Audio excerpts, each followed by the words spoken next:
and make sure that the numbers are backed up by the paper trail.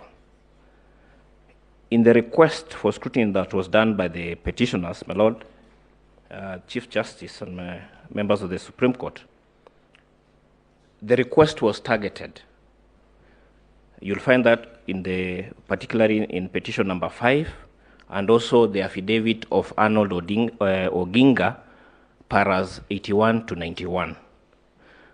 That is where the scrutiny was ordered, and when you retire to consider this matter, my lords, I request that you restrict them to their case. Now, in terms of the orders that was given by this court, you'd find that there are 7 orders. I'll deal with order number 1 to 4. The first one was with respect to an order that IEBC should provide the applicants with copies of the technology system and security policy. This was complied with, except that the applicants also wanted the names, specific names of the system administrators. My Lord, this would not be possible because then you would expose system administrators to danger. The second order is with respect to a supervision of the servers, to have access to the servers of the National Tallying Center, to demonstrate how Form 34C was dealt with.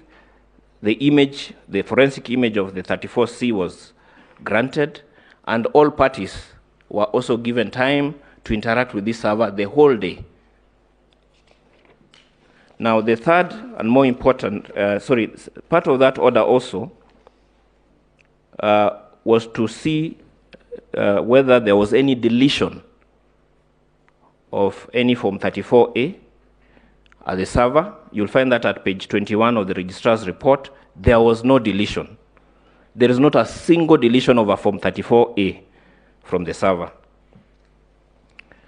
And my Lord, Justice Lenola asked a question on how was it that JPEGs were converted from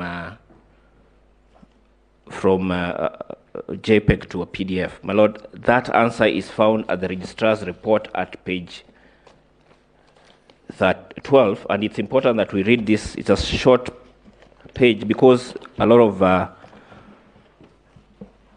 issues have been raised about this. You'll see whereby it says that the Form 34A, you'll find this at page 12 of the registrar's report, that the Form 34A would be scanned by the KIMS kit into a PDF, which was then transmitted into the storage server.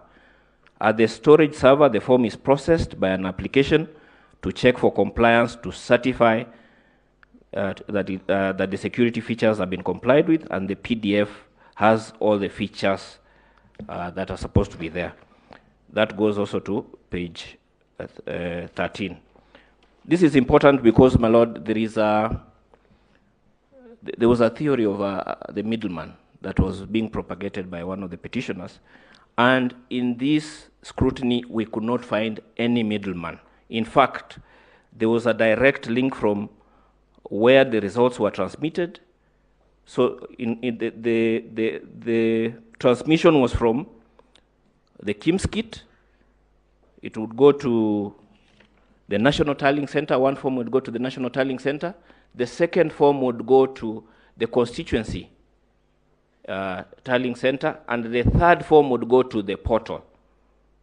And in this path, results path, there was no middleman.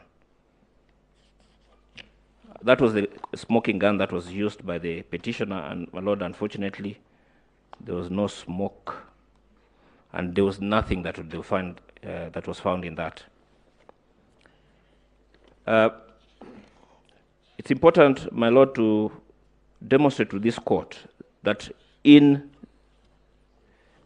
the scrutiny, there was first compliance by IEBC about, in terms of the orders of this court, order 1 to 7, as far as was practicable. And number 2 is that in the case theory that was presented to this court completely collapsed. We are all aware, and we saw it, that the petitioner brought a case that was packed in a truckload. However, when that was subjected to scrutiny, it collapsed like a house of cards. So, my lord, the scrutiny has demonstrated that this election was conducted in substantial compliance with the law. If there are variations, they are minor and they do not materially affect the result, and we submit that this court should validate the win of the first and second respondent in terms of Article 140 of the Constitution. I would conclude and say that from what we've heard, my lord, it's important probably for those of us who didn't go to the schools that my friend Ayatollah went to,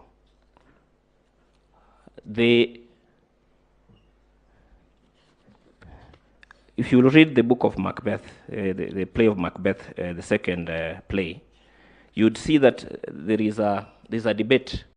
There's a debate about the devil and conscience. I think in one of the last acts, about a servant who's known as Lancelot. And this servant has this big debate on what is it that, he has the devil that is pushing on him and also his conscience. And he concludes that he would rather go, in fact, I quoted this because it's very interesting. He says that my conscience is hanging by my neck, the neck of my heart, and in my conscience is a hard conscience. However, the devil gives me a more friendly counsel, but I choose to run from that friendly counsel. My lord, with those few remarks, I will request that my learned friend, Senator Hilary Sigei, can continue.